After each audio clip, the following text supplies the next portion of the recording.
음악은 그의 전부였지만 가난은 그의 모든 것을 앗아갔습니다.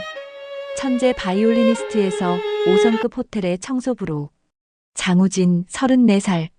그는 새벽의 고독 속에서 잃어버린 꿈의 먼지를 털어내고 있었습니다. 그날 새벽 그는 연회장 무대 위에서 금지된 바이올린을 발견했습니다. 낡은 케이스 안에는 단순한 악기가 아니라 누군가의 봉인된 과거가 잠들어 있었습니다. 우진은 알 수 없는 충동에 이끌려 활을 들었습니다. 10년 만에 되살아난 선율. 그 음색은 아름다웠지만 곧 그를 파멸로 이끌 운명의 신호였습니다. 당장 그만둬. 내가 감히 그걸 건드려. 호텔 회장 최강훈의 목소리는 분노로 가득 차 있었습니다. 하지만 그의 눈빛은 달랐습니다. 분노가 아닌 두려움. 죽은 아들을 향한 아버지의 공포였습니다. 자네가 연주한 소리가 도련님 연주와 소름 끼칠 정도로 똑같더군. 왜? 단 한 번도 만난 적 없는 죽은 사람의 연주와 그의 연주가 왜 똑같은 것일까요? 그리고 우진의 어머니가 생전에 숨기려 했던 그 사람의 정체는 무엇일까요? 한 청소부의 금지된 연주가 깨운 것은 피로 얽힌 두 남자의 잔혹한 운명이었습니다. 지금부터 시작됩니다. 금지된 선율의 이야기가. 서울의 밤은 깊고 5성급 호텔 그랜드 팰리스의 새벽은 고요했습니다. 화려한 조명 뒤편 대연회장의 거대한 공간 속에서 장우진은 자신의 일과 삶의 고독을 묵묵히 청소하고 있었습니다. 그의 나이 34. 삶의 고독함이 깊은 새벽 업무와 묘하게 닮아 있었습니다. 우진의 등에 짊어진 것은 호텔의 먼지를 털어낼 낡은 청소 도구가 전부였습니다. 하지만 그는 한때 다른 삶을 살았습니다. 천재 바이올리니스트. 그것이 10년 전 그를 부르던 이름이었습니다. 16살 우진은 전국 청소년 음악 콩쿠르에서 1등을 차지했습니다. 심사위원들은 그의 연주를 듣고 입을 모았습니다. 저 아이는 세계 무대의 설 제목이다. 명문 음대 교수들이 앞다투어 장학금을 제안했고 해외 유학의 기회도 눈앞에 있었습니다. 하지만 영광은 짧았습니다. 아버지는 우진이 6살 때 집을 나갔고 어머니는 홀로 그를 키우며 빚을 떠안았습니다. 콩쿠르 우승 직후 어머니가 쓰러졌습니다. 병원비와 생활비. 현실의 무게는 16소년의 어깨를 짓눌렀습니다. 우진은 바이올린을 팔았습니다. 그리고 음악학원 강사, 식당 종업원, 공사장 막노동을 전전하다 이 호텔의 청소 관리 직원이 되었습니다. 그렇게 10년이 흘렀습니다. 음악은 기억 저편으로 사라졌고 청소부 장우진만이 남았습니다. 새벽 4시, 연회장 무대 중앙.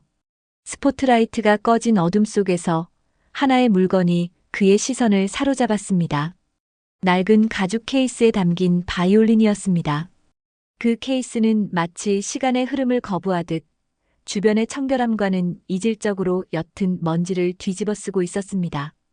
우진은 직감적으로 알았습니다. 저것은 사적인 영역이며 청소 직원의 손길이 닿아서는 안 될 금지된 물건임을. 하지만 설명할 수 없는 강력한 끌림이 그의 발걸음을 멈추게 했습니다. 그것은 단순한 호기심을 넘어선 그의 몸 깊숙한 곳, 10년 넘게 침묵했던 예술가의 세포들이 간절하게 외치는 소리였습니다. 우진은 사방을 둘러보았습니다. 고요. 완벽한 고요만이 존재했습니다. 그는 조심스럽게 케이스의 낡은 잠금 장치를 풀었습니다. 뚜껑이 열리자 오래된 가죽과 나무 그리고 벨벳 안감의 퀴퀴한 냄새가 코끝을 스쳤습니다. 그 안에는 어둠 속에서도 빛을 잃지 않은 아름다운 갈색빛의 바이올린이 고이 잠들어 있었습니다. 우진은 마치 보물을 다루듯 악기를 들어 올렸습니다. 활을 잡는 순간 그의 손끝에 잊었던 감각이 생생하게 되살아났습니다. 현의 부드러운 장력, 나무의 차가운 질감. 그것은 그가 마지막으로 연주했던 콩쿠르 무대의 열기, 그리고 어머니의 따뜻한 미소까지 소환해냈습니다. 그는 조율을 할 여유도 필요도 느끼지 못했습니다. 본능적으로 활을 현에 얹었습니다. 연주가 시작되었습니다. 선율은 고독하면서도 아름다웠습니다. 한을 품은 듯 애절했으며 그의 과거와 현재, 포기해야 했던 꿈에 대한 슬픔과 체념이 현을 타고 흘러나왔습니다. 우진은 눈을 감았습니다. 청소부 장우진은 사라지고 오직 음악만이 존재하는 세상으로 들어갔습니다. 그러나 그 고독한 순간은 잔혹하게 깨졌습니다. 연주가 클라이맥스를 향해 치닫던 바로 그때 연회장의 육중한 뒷문이 굉음과 함께 열렸습니다. 어둠 속에서 나타난 것은 호텔 소유주이자 실질적인 지배자인 최강훈 회장이었습니다. 그는 이른 새벽부터 업무를 시작하는 완벽주의자였습니다. 최 회장은 우진의 연주를 듣는 순간 온몸이 돌처럼 굳어버렸습니다. 최 회장의 얼굴은 일그러졌습니다. 그것은 단순한 분노가 아니었습니다. 공포, 격렬한 분노, 그리고 설명할 수 없는 충격이 뒤섞여 마치 폭풍 전야의 먹구름 같았습니다. 당장 그만둬. 내가 감히 그걸 건드려. 손 떼. 우진은 화들짝 놀라 연주를 멈췄습니다. 바이올린을 든 채 돌아선 그의 눈빛은 순수하게 당황한 청소부의 그것이었습니다. 최 회장은 성큼성큼 다가와 우진의 손에서 바이올린을 거의 난폭하게 빼앗았습니다. 죄송합니다. 그냥 너무 아름다운 악기라서. 닥쳐. 변명하지 마. 청소복을 입은 청년의 손이 악기를 감히 만졌다는 사실에 대한 최 회장의 분노는 폭발적이었지만 그의 손은 미세하게 머물 수 없이 떨리고 있었습니다. 그에게 이 바이올린은 단순한 악기가 아니었습니다. 저 바이올린은 10년 전 불의의 차량 사고로 세상을 떠난 최 회장의 외아들 최민우가 마지막으로 손에 잡았던 유품이었습니다. 그날 이후 최 회장은 그 누구도 이 악기에 손대지 못하도록 이 장소에 봉인해왔습니다. 아들의 마지막 숨결이 닿은 물건. 그것이 그의 유일한 위안이자 닿을 수 없는 고통 그 자체였습니다. 하지만 방금 전 우진이 켜낸 그 음색은 죽은 아들의 연주와 너무도 닮아 있었습니다. 그 익숙한 멜로디와 습관적인 쉼표. 마치 10년 전 민우가 살아 돌아와 연주하는 것 같은 착각마저 들게 했습니다. 이 기시감은 최 회장의 분노를 순식간에 공포로 뒤바꾸었습니다. 당신, 그 곡을 어디서 배웠나? 최 회장의 목소리는 떨리고 있었습니다. 저는 그냥 제 감정이 이끄는 대로. 거짓말. 그 곡은 이 세상 어디에도 없는 곡이야. 우진은 회장의 눈에서 무언가 이상한 감정을 읽었습니다. 분노가 아니었습니다. 그것은 두려움이었습니다. 다신 이 근처에도 오지 마. 이유는 묻지 말고. 오늘부로 자네는 해고야. 지금 당장 호텔을 나가. 최 회장은 냉정하게 해고를 통보하고는 돌아섰습니다. 우진은 억울함보다 회장의 눈빛에서 읽어낸 낯선 감정에 압도당했습니다. 그것은 분노가 아니었습니다. 10년 전 아들을 잃은 아버지가 마주한 재앙의 그림자, 두려움과 혼란이었습니다. 우진은 영문도 모른 채 호텔을 나섰습니다. 새벽 공기는 차가웠습니다. 그는 자신의 손을 내려다보았습니다. 10년 만에 다시 잡았던 바이올린의 감촉이 아직도 손끝에 남아 있었습니다. 그날 밤 우진은 자신의 작은 원룸에서 잠을 이루지 못했습니다. 최 회장의 얼굴이, 그 떨리는 목소리가, 그리고 자신이 연주했던 선율이 계속해서 머릿속을 맴돌았습니다. 왜 회장은 그렇게 두려워했을까? 그 바이올린은 누구의 것이었을까? 그리고 왜 자신의 손은 한 번도 들어본 적 없는 그 곡을 마치 오래전부터 알고 있었던 것처럼 연주했을까? 우진은 알지 못했습니다. 방금 자신이 연주한 금지된 선율이 두 남자의 운명에 얽힌 거대한 진실의 문을 열어젖혔다는 것을, 그리고 그 문 뒤에는 상상할 수 없을 만큼 잔혹하고도 아름다운 운명이 기다리고 있다는 것을. 해고당한 우진의 일상은 다시 막막한 현실로 돌아왔습니다. 편의점 야간 알바, 택배 상하차 아르바이트. 그는 다시 생존을 위해 몸을 혹사했습니다. 하지만 그의 머릿속은 온통 그날 새벽의 사건으로 가득 차 있었습니다. 사흘이 지난 어느 날 저녁, 우진은 뜻밖의 전화를 받았습니다. 여보세요? 장우진 씨? 나 그랜드 팰리스 관리팀장 김성호입니다. 우진의 심장이 뛰기 시작했습니다. 자네를 만나고 싶네. 오늘 밤 10시 호텔 근처 커피숍에서 만날 수 있겠나? 중요한 이야기가 있어. 그날 밤 우진은 약속 장소에 나갔습니다. 관리팀장 김성호는 50대 중반의 중후한 인상을 가진 남자였습니다. 그는 우진을 보자마자 깊은 한숨을 쉬었습니다. 자네가 연주했던 바이올린 말이야. 그건 회장님 아드님 유품이라네. 우진은 숨이 멎는 듯 했습니다. 민우 도련님. 회장님의 외아들이었지. 10년 전 교통사고로 돌아가셨어. 22살 촉망받는 바이올리니스트였지. 그 악기는 도련님이 마지막으로 손에 잡았던 유품이야. 회장님께는 그 악기를 건드린 건 금기를 깬 것과 마찬가지였어. 관리팀장의 목소리는 무거웠습니다. 하지만 말이야. 김성호는 잠시 망설이다 말을 이었습니다. 민우 도련님이 생전에 남긴 마지막 녹음 파일이 있어. 아주 짧고 미완성인 곡인데 나는 회장님 곁에서 20년을 일했고 도련님을 어릴 때부터 봐왔네. 그래서 회장님이 그 녹음 파일을 어디에 보관하는지 알고 있지. 김성호는 스마트폰을 꺼냈습니다. 며칠 동안 그걸 반복해서 들어봤네. 그리고 자네 연주도 그날 연회장의 CCTV 음성 기록으로 들었어. 그는 우진을 똑바로 바라보았습니다. 장우진 씨, 자네가 연주한 소리가 그 녹음 파일이랑 소름 끼칠 정도로 똑같더군. 음색의 떨림, 활을 긋는 압력, 심지어 선율 사이에 아주 미세한 호흡까지. 마치 도련님이 살아 돌아와 연주하는 것 같았네. 그럴 리가. 나도 처음엔 믿을 수 없었어.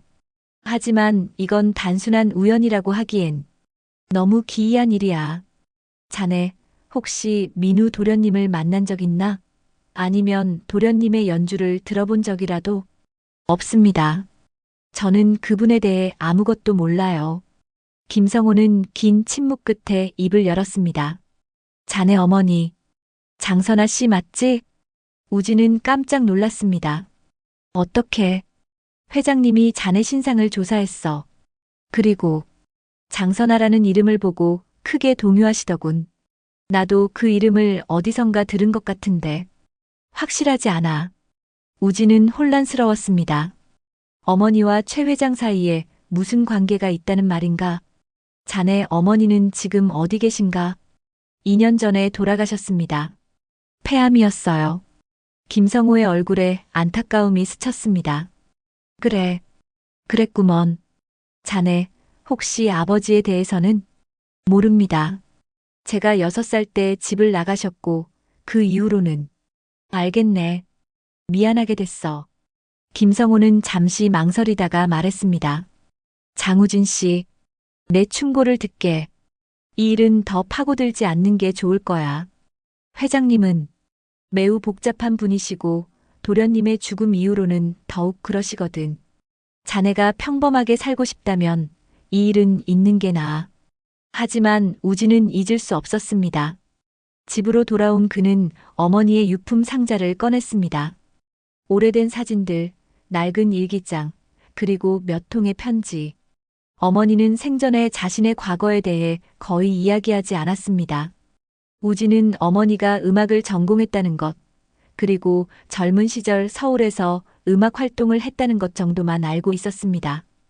우진은 어머니의 낡은 일기장을 펼쳤습니다. 대부분은 일상적인 내용이었지만 한 페이지에서 그의 손이 멈췄습니다. 1995년 3월 12일. 오늘 그 사람을 다시 만났다. 여전히 눈부시게 빛나는 사람. 하지만 우리 사이에는 넘을 수 없는 벽이 있다. 그의 세계와 나의 세계. 나는 알고 있다. 이 사랑은 비극으로 끝날 것이라는 것을. 그리고 몇 페이지 뒤. 1995년 8월 5일. 임신했다. 그에게 말할 수 없다. 그의 가족들은 나를 절대 용납하지 않을 것이다. 나는 혼자서 이 아이를 키울 것이다. 이 아이만큼은 평범하게 행복하게 살게 해주고 싶다. 우진의 손이 떨렸습니다. 어머니는 자신의 아버지를 알고 있었던 것입니다. 그런데 왜 말하지 않았을까? 더 뒤적이다가 우진은 오래된 봉투 하나를 발견했습니다. 봉투에는 우진에게라고 적혀 있었지만 봉은 뜯어지지 않았습니다. 어머니는 이 편지를 쓰고도 그에게 주지 않았던 것입니다. 우진은 떨리는 손으로 봉투를 열었습니다. 우진아, 엄마가 이 편지를 쓸 때 너는 16살이구나. 콩쿠르에서 우승하고 돌아온 내 얼굴이 너무 행복해 보여서 엄마는 차마 이 이야기를 할 수 없었어. 우진아, 너에게는 아버지가 있단다. 내가 생각하는 것처럼 그가 우리를 버린 게 아니야. 그는 너의 존재를 모르고 계셔. 엄마가 혼자 결정한 거야. 내 아버지는 좋은 분이야. 하지만 그분의 세계와 우리 세계는 너무 달랐어. 엄마는 그분께 짐이 되고 싶지 않았고 너만큼은 그 복잡한 세계에서 자유롭게 자라길 바랐어. 우진아, 너는 음악적 재능을 타고났어. 그건 엄마에게서만 온 게 아니야. 내 아버지도 그리고 내 동생도 모두 음악을 사랑하는 사람들이었어. 혹시 언젠가 내가 이 편지를 읽게 된다면 그때는 엄마가 이미 곁에 없을 거야. 하지만 우진아, 기억해. 너는 혼자가 아니야.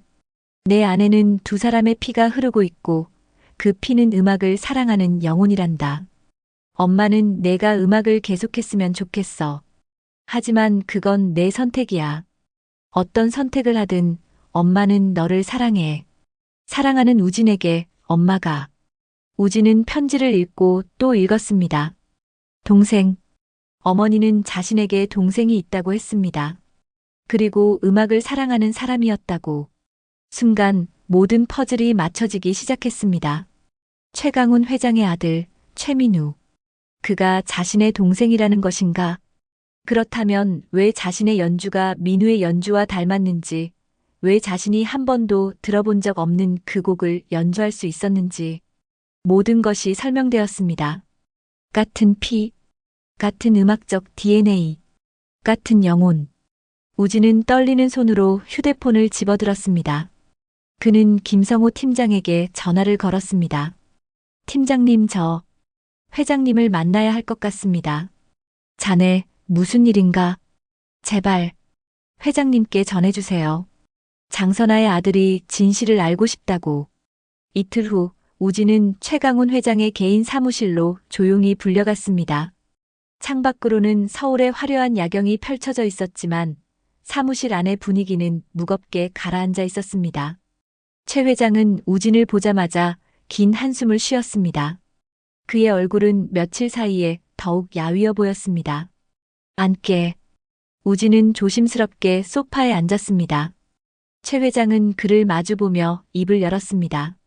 자네 어머니, 장선아 씨를 알고 있네. 우진은 고개를 끄덕였습니다. 예. 그리고 저는 제 어머니가 남긴 편지를 읽었습니다. 최 회장의 눈빛이 흔들렸습니다. 그래, 그랬군. 선아가 자네에게 편지를 남겼구먼. 회장님은 제 아버지입니까? 직설적인 질문이었습니다. 최 회장은 잠시 침묵했습니다. 그리고 천천히 고개를 끄덕였습니다. 그렇네. 나는 자네의 생물학적 아버지야. 우진은 예상했던 대답이었지만 실제로 듣는 순간 온몸이 떨렸습니다. 왜 저를 모른 척 하셨습니까? 나는 자네의 존재를 몰랐네. 선아가 내게 아무 말도 하지 않았어. 최 회장은 자리에서 일어나 창가로 걸어갔습니다. 1995년 나는 28이었어. 재벌 2세였지. 가진 건 많았지만 내 삶은 내 것이 아니었네. 모든 것이 가문의 이름으로 정해져 있었지. 그때 선아를 만났어. 그녀는 음대생이었고 내가 후원하는 작은 연주회에서 피아노를 연주하고 있었지. 가난했지만 재능이 넘쳤고 무엇보다 자유로웠어. 그녀는 내게 없는 모든 것을 가지고 있었네. 우리는 사랑에 빠졌어. 하지만 내 가족들은 절대 용납하지 않았지. 배경 없는 가난한 음대생과 재벌가의 아들. 그들에게는 받아들일 수 없는 조합이었어. 최 회장의 목소리는 떨리고 있었습니다. 나는 겁쟁이였네. 가족과 맞서 싸울 용기가 없었어. 그리고 어느 날 선아가 내 앞에서 사라졌지. 연락도 닿지 않았고 어디로 갔는지도 알 수 없었어. 저를 임신한 채로요. 그래. 하지만 나는 그 사실을 몰랐네. 선아는 내게 아무 말도 하지 않고 떠났어. 나중에 알고 보니 그녀는 고향으로 돌아가서 자네를 혼자 낳아 키웠더군. 그 후 저는 가문이 정해준 여자와 결혼했어. 그리고 1년 후 민우가 태어났지. 우진은 주먹을 꽉 쥐었습니다. 그럼 최민우는 제 이복 동생이군요. 그렇네. 자네에게는 동생이었지. 최 회장은 책상 위에 태블릿을 집어들었습니다. 이걸 보게. 화면 속에서 최민우는 환하게 웃으며 바이올린을 연주하고 있었습니다. 그는 짧지만 완벽한 테크닉으로 연주를 이어갔지만 선율은 중간에서 끊어졌습니다. 미완성의 곡. 바로 우진이 그날 새벽 연회장에서 연주했던 바로 그 선율이었습니다. 이 곡은 아직 완성이 안 됐어요. 아빠. 하지만 저는 믿어요. 이 곡은 저랑 같은 피를 가진 누군가가 언젠가 꼭 완성해줬으면 좋겠어요. 아빠, 그때까지 이 곡을 잘 지켜주세요. 영상 속 민우의 목소리였습니다. 우진의 손끝이 격렬하게 떨리기 시작했습니다. 민우는 알고 있었습니까? 제 존재를? 아니, 민우는 몰랐네. 하지만 그 아이는 늘 외로워했어. 형제가 있었으면 좋겠다고, 누군가와 함께 음악을 나누고 싶다고 자주 말하곤 했지. 민우가 죽던 날, 최 회장의 목소리가 갈라졌습니다. 그 아이는 연습실에서 돌아오는 길이었어. 비가 억수같이 쏟아지던 밤이었지. 그리고 트럭 한 대가 신호를 무시하고 최 회장은 더 이상 말을 잇지 못했습니다. 그는 책상에 손을 짚고 고개를 숙였습니다. 나는 내 두 아들 모두에게 아버지 역할을 하지 못했네. 한 아들은 존재도 모른 채 방치했고 다른 아들은 지켜주지 못했어. 우진은 복잡한 감정에 휩싸였습니다. 분노, 슬픔, 그리고 이상하게도 동정. 회장님, 이제 그만 회장님이라고 부르게. 나는 자네의 아버지야. 비록 너무 늦었지만. 아버지. 그 단어는 우진의 입에서 어색하게 흘러나왔습니다. 하지만 최 회장은 그 한 단어에 눈을 감았습니다. 우진아, 나는 자네에게 무엇을 해줄 수 있을까? 잃어버린 시간을 돌이킬 수는 없지만 제게 민우의 바이올린을 만져볼 수 있게 해주세요. 최 회장은 놀란 듯 우진을 바라보았습니다. 자네, 그 악기를? 네. 민우가 완성하지 못한 곡을 제가 완성하고 싶습니다. 민우가 원했던 대로. 최 회장은 긴 침묵 끝에 고개를 끄덕였습니다. 그는 조심스럽게 민우의 바이올린을 케이스에서 꺼냈습니다. 그리고는 마치 의식을 치르듯 그 악기를 우진에게 건넸습니다. 받아주게. 우진아, 민우가 남긴 유언이다. 같은 피를 가진 내가 이 곡을 완성해 주어야 한다. 우진은 바이올린을 받아들였습니다. 악기는 따뜻했습니다. 그는 민우의 미완성 선율을 떠올리며 현에 활을 얹었습니다. 깊은 숨을 내쉬고 그는 연주를 시작했습니다. 선율은 민우가 남긴 그 미완성 곡에서 시작되었습니다.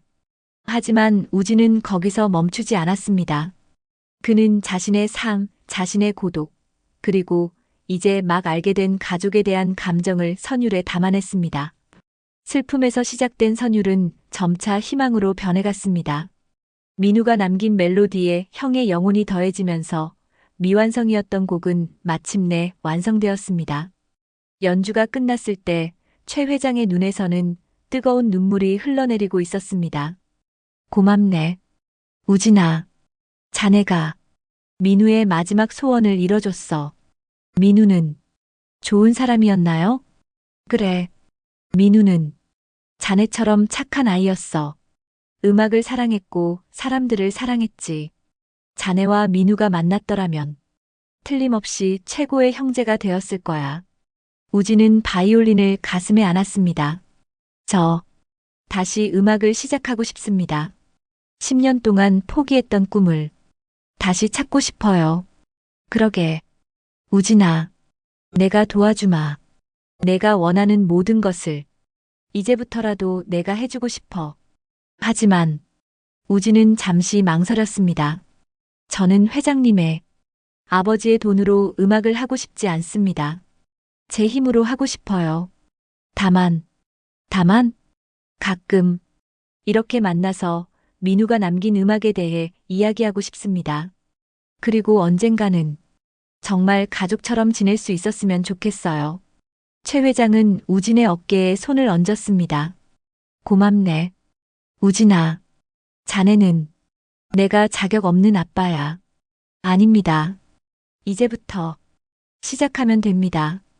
그 후 6개월이 흘렀습니다. 우진은 낮에는 호텔에서 다시 일하며 생계를 유지했습니다. 최 회장은 우진의 고집을 꺾지 못했고 대신 그에게 더 나은 직책을 제안했지만 우진은 거절했습니다. 하지만 밤에는 달랐습니다. 우진은 다시 바이올린을 들었습니다. 작은 음악학원에서 레슨을 받기 시작했고 주말에는 작은 카페에서 연주를 했습니다. 그리고 매주 토요일 저녁 우진은 최 회장을 만났습니다. 그들은 함께 저녁을 먹고 음악에 대해 이야기했습니다. 천천히, 아주 천천히. 그들은 아버지와 아들이 되어가고 있었습니다. 어느 토요일 저녁 최 회장은 우진에게 물었습니다. 우진아, 내 꿈이 뭐니? 언젠가 민우가 완성하지 못한 곡을 큰 무대에서 연주하고 싶습니다. 그리고 그 무대에서 말하고 싶어요.